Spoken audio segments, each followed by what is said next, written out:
কবি বলেছেন সানি সাসা সারে সারে সাসা সারে সারে সারে ধাপানি সানি সাসা সারে সারে সাসা সারে সারে প্রেমের কাহিনী। মানে কবি এখানে বলতে চেয়েছেন যে যতই তুমি গান গাও, গান শিখতে গেলে একটা নিয়ম সবসময় মাথায় রাখবে, আর সেই নিয়মটা হলো সা নি ধা পা মা গা রে সা। এটা তোমাকে শিখতে হবে। এটাই কবি প্রথমে বোঝাতে চেয়েছেন। কবি তো এখানে থেমে থাকেনি, তাই না? কবি আরো আগে বলেছেন, রিমঝিমে ধারাতে চায় মন হারাতে।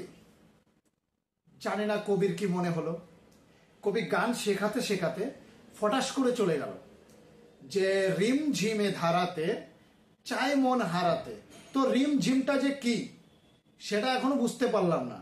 বৃষ্টির ফোঁটা পড়লে শো শো শব্দ হয়, আর না হয় ঠপ ঠপ শব্দ হয় যদি টিনের ঘর হয়, কিন্তু রিমঝিমটা কি সেটা বুঝলাম না। যাই হোক, কবি এখানে বোঝাতে চেয়েছে যে বৃষ্টির সময় মন পাগল হয়ে থাকে। এবার কি কারণে পাগল হয়ে থাকে সেটা আগে হয়তোবা কবি বুঝিয়ে দিয়েছেন, সেই কারণে আমাদের কবিতাটা পড়তে হবে। আগে আগে কত বৃষ্টি যে দেখেছি শ্রাবণে, জাগেনি তো এত আশা ভালোবাসা এ মনে।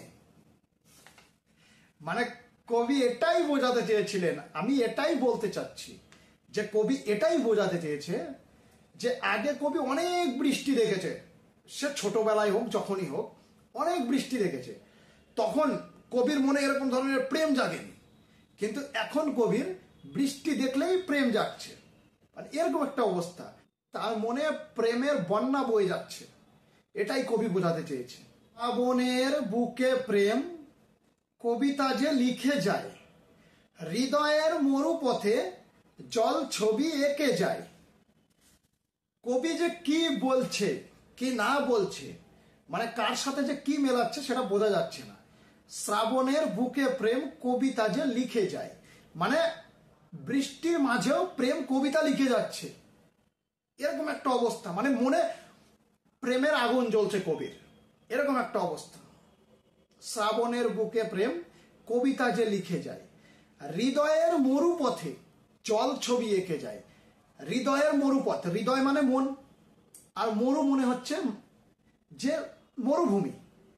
তো কবির মন হচ্ছে মরুভূমি এখন, কিন্তু সেখানেও জল এসে গেছে, এখন জল এসে ছবি এঁকে যাচ্ছে। কবি এটাই বোঝাতে চেয়েছে। মানে এই গানটা যদি শোনো তাহলে কবি যে কত কিছু বোঝাতে চেয়েছে সেটা বুঝতে পারবে।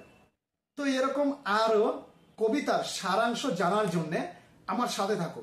এসব কবিরা যে কি বলতে চায় আর কি বোঝাতে চায় সেটা আমি তোমাদের সব সময় বুঝিয়ে যাব।